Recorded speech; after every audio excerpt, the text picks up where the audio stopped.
This is Dr. Charles Parker, and you're listening to CoreBrain Journal. It's the place where I connect both fresh discoveries and interesting different perspectives from advanced mind science with the realities of real people and everyday life down on Main Street. Well, welcome aboard, folks. Now, we're going to be covering something very interesting. This is going to be a little small niche audience topic. Only 8 million people suffer from this. So this isn't 10 people in Kalamazoo, Michigan, okay? 8 million people suffer from essential tremor. And this is one of our client guest interviews where we have a person on the street. Stephen Smith is going to join us. He is a person who is not of the industry. He is a person who has received essential tremor treatment, ET treatment. And Stephen, thank you so much for joining us. We really appreciate it. Thank you, Doctor, for having me. Appreciate it. So it's going to be fun. The reason we do this is, everybody here at CoreBrain Journal knows we want to talk with the public. We think the dialogue needs to go both ways. This isn't just the pros talking to the public. This is the public talking back about, hey, here's something you need to know from my perspective. And Stephen joins us from New York. We're going to talk more about that. So let me introduce him very briefly without stealing his thunder. He's a very, very interesting guy. So he has a story as he's an active golfer who was on the verge of losing his ability to play golf due to his uncontrollable shaking called essential tremor. And Steve Smith is his real name. He's not being anonymous here. He owns a small technology reseller outfit. He's been dealing with ET, a very common but little-known condition, for over 10 years. Essential tremor impacts his quality of daily life as he struggles to simply drink a cup of coffee, hold a screwdriver, or type on the computer. Now, folks, if you know anybody that has ET, we need to demystify this, and I hope that you will listen to Stephen and talk to him. Listen to him and listen to us talk, and shoot his information to anybody that you know who does have ET or a neurologist you know that might be interested in treating it. This is really hot, interesting information. So what happens last year, Stephen's symptoms got much worse, and his play deteriorated to the point where he just couldn't compete any longer. He just couldn't hold the golf club. So 1 year ago in March, he underwent a non-invasive procedure approved by the FDA. This is not snake oil out in Idaho. And it was a very important thing. And suddenly his hand wasn't shaking any longer. I think I got your attention on that one. So with that, let's go on and talk a little more about what 8 million people can do if they think about the innovative technology that's taking place in mind science with essential tremor. So, Stephen, tell us a little bit more. That was a quick picture of how you got interested in it, but if you want to elaborate on that a little bit, and then how you got connected with the people that treated you and what your thought process was about that, please. Yeah, sure. Would love to. So first of all, kudos for you and the rest of the team for calling more attention to this. To your point, there are millions that have it in the United States. It's 3% of the population in the United States. So it's not an insignificant. One of us know someone that has essential tremor. So fairly common. And in my case, it is hereditary. It was passed down by my mother. She's 91 and still going strong. Thank you very much. But she has them. I have them, my brother has them, my sister has them. And what are them? When you get north of 50 years old, they start to show themselves. So they're kind of latent in your system, in your body. And then you'll start to see symptoms where you just cannot control. It's an involuntary movement of your hands. You can't control movements at times. And they are particularly heightened in stressful times. So I am a sales professional. Get in front of a group of people, hand me a microphone, and there's a little heightened stress that kicks in, and all of a sudden your hands start shaking.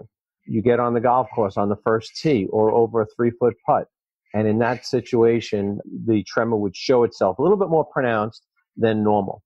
But even normal course of your life, whether it be cutting a piece of meat, you're out with a client, and all of a sudden your hands are shaking, or drinking a cup of coffee. So in my case, it showed itself at 50. I'm 62 now, and it got to the point where every year it got progressively worse. And I was absolutely blessed that the FDA approved this procedure in 2016 to treat essential tremors in a non-invasive way. And non-invasive is the key word here, right? There are methodologies and technologies that are used to treat it, but they're very invasive.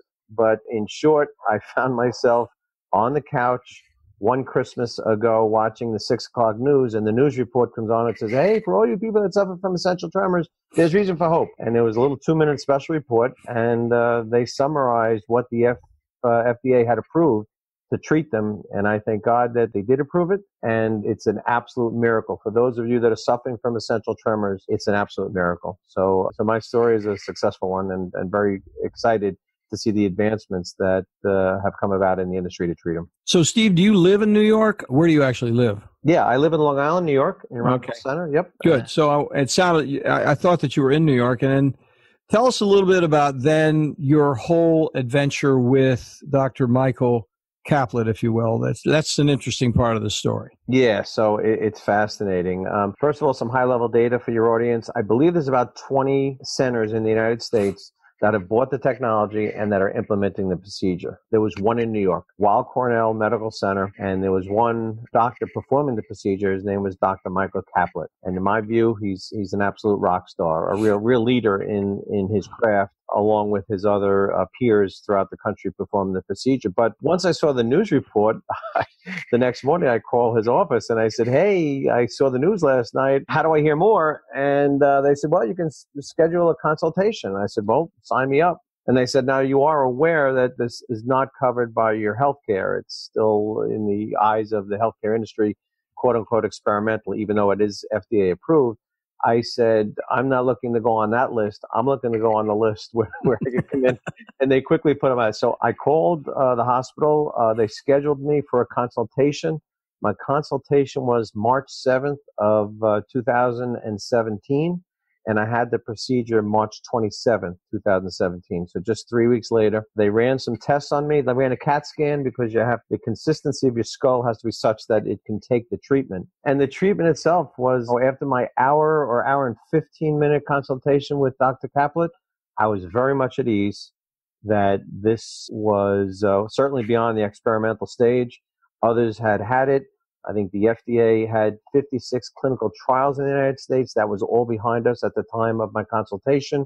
He was starting to perform it for paying customers. And after an hour and 15-minute conversation, I was comforted to know that I was in good hands and I was going to go down the path to have this procedure. That is fantastic. You know, it does sound a little scary. I'll have to tell you that. Now, you may not have been scared, but I'm telling you, if I were in your shoes, I think I would have been scared, because the whole concept of high frequency ultrasound, and I'm imagining, because I don't know a thing about how this works, but I imagine those the waves are coming through your brain, which you did hint at when you're talking about doing the MRI and all that sort of thing. So tell us a little more how to diffuse our concerns and anxiety about that, what it's all about. Yeah, sure. So this is a wonderful procedure that came out of Israel. I think it was born in 2012, 2013. So Europe was ahead of the United States by about 3 to 4 years. And by the way, ahead of us by about 700 patients, which was goodness. But essentially, if you marry together two technologies, one, an MRI machine, and number two, a machine that will emit ultrasound waves. And in this case, they emit those ultrasound rays out of a helmet. And essentially, they tack sort of a frame around your head, and they lay you down, and you get rolled into an MRI machine as if you were getting an MRI on your skull or your chest. And that frame gets fitted with this helmet, and out of the helmet comes 1,000 ultrasound rays from all different directions within the helmet. And all of those rays descend on the same spot, those cells on the brain that cause the tremor. And when that happens, heat forms. And essentially, it eradicates or it singes those cells in the brain. And 4 hours later, 3 hours later, you get up from the MRI machine and the condition has been eradicated. You no longer have tremors. Now, I know you're not a neurologist, and I'm not either, okay? So I'm going to ask you a question you may not know the answer to, but I know a little bit about brains because I've looked at brains for a while. Did they tell you what area of the brain it was? Is it the basal ganglia that they were taking a shot at? Did they tell you? The thalamus. Thalamus, okay. Right. The cells in the thalamus, they know exactly where they are. They control movements in your body. And in this case, they perform the procedure. The FDA has only approved one side of the brain. So in my case, my tremors were more pronounced, and this will be the case with your listening audience, in one side of the body versus the other. In my case, it was the left hand. So they performed the procedure on the right-hand side of the brain. That is so it's cross-dominant. Yes. But that's an interesting point, because then they're shooting the radiation through your brain from all different angles, but they know how to focus it on that particular, and they use the MRI to make sure they got it dialed in exactly correctly. Like perfectly. Yeah. So the MRI they use to aim, and the ultrasound they use to treat. And individually, the ultrasound waves pass through the brain and the skull harmlessly. But when all 1,000 rays descend on the same spot, then it forms heat. And it's the heat that they use to address those cells and that eradicate the condition. So do you feel any pain? That's a key question I'm sure some people are thinking about. No, you don't. It's no pain whatsoever. No. You get a little bit of a buzz, but I've gotten buzzes before. And what they do is they crank up the heat with each application. So they slide you in and out of the machine in about 15-minute intervals, and they'll turn up the heat of the ultrasound gradually as you go. And the doctor is looking at a computer screen of the diagram or the sketch of your brain. So he's pointing it that way. And then every 15 minutes, they kind of wheel you out, and they give you a pen and a clipboard, and you trace concentric circles or lines. And you're seeing the tremors actually calm down real time in between each session, if you will. So that circle is really measuring your motor skills. Exactly. Which is really your control of your arm and your fingers, which is where the problem is. Exactly right. That's amazing, isn't it? Oh, it's a wonderful merging of two technologies. And you have to know that, or the audience needs to know that prior to this, the procedure to treat essential tremors were very invasive. They had to, drill a hole in your head, and they had to put a probe down there and almost do what they're doing now in a non-invasive way, in an invasive way. So when this procedure came out, to me, invasive was or non-invasive was the operative word. Once you tell someone, okay, we're going to go mess with you this way, but doing it in a non-invasive way, it turned into an option for me, whereas prior to that, I would not have opted into the invasive methodology. Well, it sounds so much, and I'm an innocent as you were going into it, but it sounds like the invasive way is like a one-time cross your fingers and hope you get it right, whereas it sounds like, and please correct me if I'm wrong, that the non-invasive way is in a way what we do with medications, a titration strategy. You do it and you see where you are, you do it where you see where you are, you have a sense of progress and timing, and you demarcate what you're doing more carefully as opposed to, I'm going in, boom, it's done, I'll talk to you later. Yeah, really, really good point, and certainly best left to the expert, Dr. Kaplan, to explain. But as he explained it to me, that's the part that I kind of like. He says, listen, I know where the thalamus is. I know where the cells in the brain that cause a tremor are. I'm going to go in on the edge of it, and I'm going to turn up the volume a little bit on the ultrasound, and I'm going to do session 1. And we're going to test you after that. And then we're going to go in and go a little bit deeper and a little bit wider, and we're going to go do session number 2. And it builds and builds and builds. And there's about, let's call it 10 sessions. But each time they're gradually going after a larger portion of the cells and getting more pointed with the heat that they apply. So it's about session 4, 5, or 6 where you say, holy mackerel, I draw the lines and I no longer have tremors in that hand. So they do some cleanup there, but they absolutely do a test an area before they go deeper and then turn up the heat. And with that, you're in the hands of the subject matter experts to make sure they do it to the extent that they need to and do it in the right doses, if you will. Okay, so the next question, which I'm sure is on everybody's mind, is what's the post-op? So do they do anything with you? Do they tell you got to come back next Saturday? Do you, yeah, we'll see you in 2 years for a redo? What's the post-op? So know that the patient can choose to take a sedative or not. Being in an MRI machine for 3 to 4 hours is not for everybody. Okay.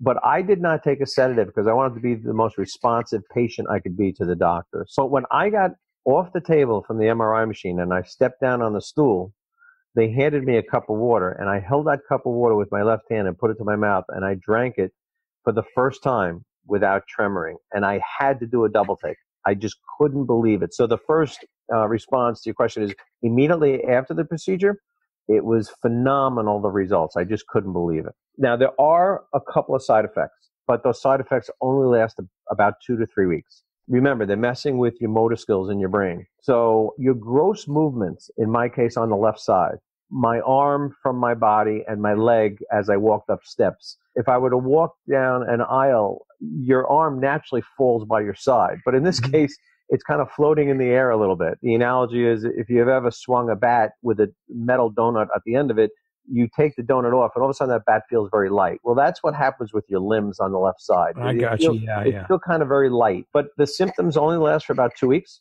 I guess the brain gets retrained. Your motor skills sort of re-engage and kick back in. And that was the extent of the side effects. And think about that compared to what the procedure, the invasive one that was performed for many years.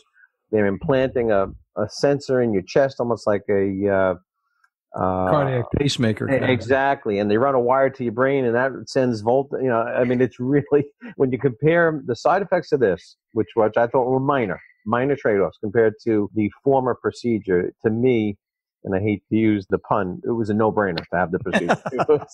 I was put at ease very quickly when I understood all the potentials coming out of the procedure. Now, all the golfers are thinking about this next question. Did you go back to playing golf, and has your game changed? Oh, dude. I mean, so I play golf, and I'm a competitor. I'm a single digit and played in tournaments.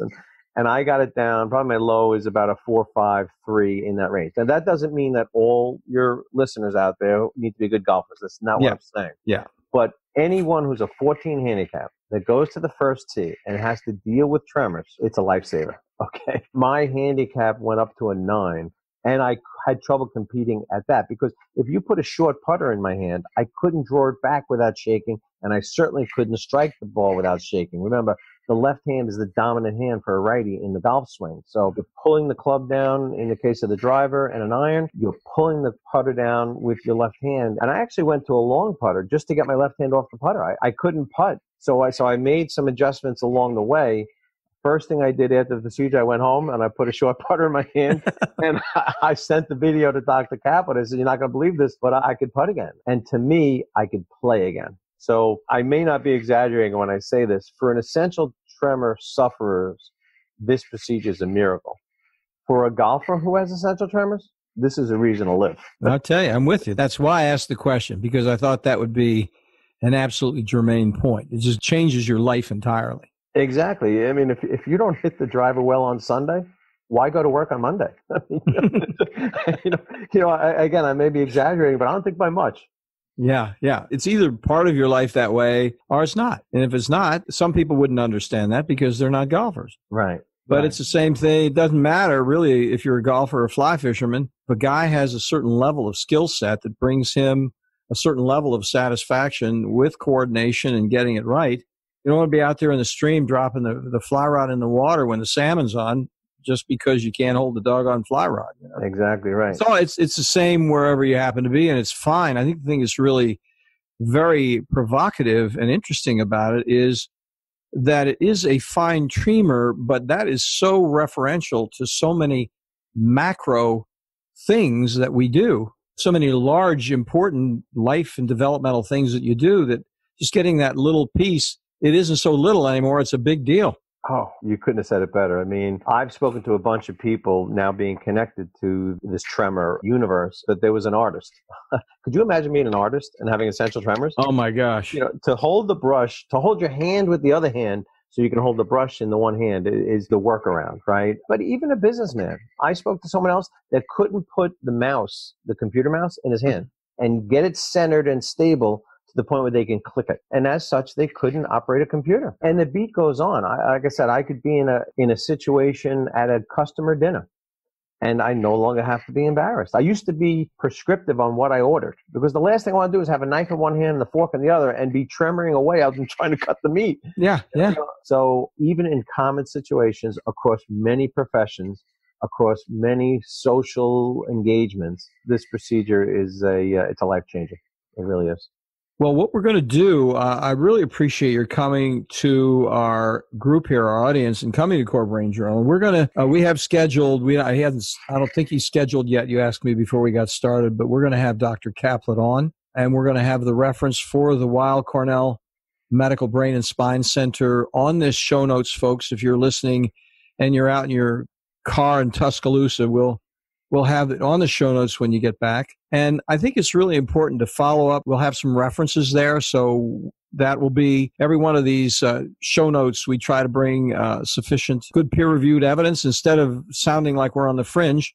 It's clear that Stephen Smith has seen the approval and he's seen the work done by other people. And the point is, it isn't for everybody to necessarily go to Weill Cornell Medical Center, but there are 26 centers. You said, would you say 26 centers around the United States that are doing it? And it's a very provocative, it's where technology does change the way we deal with brain. And if we think about that and we think about the options that are there, the implications are phenomenally great. A lot of things come to mind because I'm wondering about other things like minor seizure disorders and so on. I don't know if did you wind up talking with him about that at all? Actually, Dr. Kaplan will spread some light on that. They do feel Parkinson's.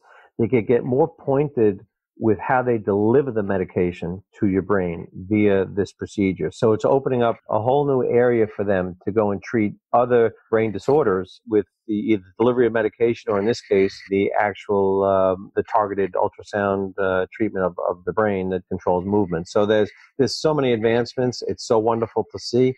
And it's so life-changing. It's remarkable. So it's great to see. Well, I certainly, for one, appreciate you coming on board, Stephen. I mean, you are a very articulate guy. I mean, I could probably listen to one of your sales pitches because you're so articulate. I mean, I don't care what you're talking about. Just go ahead and tell me about it. It's probably going to be interesting. But you do a good job. You really do a good job. And I think it's very, very helpful that you would take your time, your evening to come out and say, hey, guys, this is what happened to me. I think it's really a strong compliment to where you come from on a deeper level. Really appreciate it. Well, thanks very much. I appreciate it. We're all part of this fraternity, and there's reason for hope. So for all those reasons, I'm happy to do this sort of communication. Something comes up along the way, and you have a second thought about something else you think we need to know about, give us a call. We'll be happy to have you back on. It's been a very interesting conversation. Thank you very much for having me, and thanks for leading the conversation here, Doctor. Thank you. Thanks for listening to CoreBrain Journal. We're working every day behind the scenes to bring you reports that connect research benches with those street trenches. Here we share the complexity of mind science because, as you know, details really do matter. One of the most pervasive, misunderstood challenges is how commonplace medications, like those written for ADHD, are used so regularly without clear guidelines. If you think you'd like more specifics, take a minute to download my 2-page PDF packed with video links and references on the absolute essentials of how to start ADHD medications. They're easily available at CoreBrainJournal.com/start. Thanks for listening. Do connect and stay tuned. Together we can make a difference.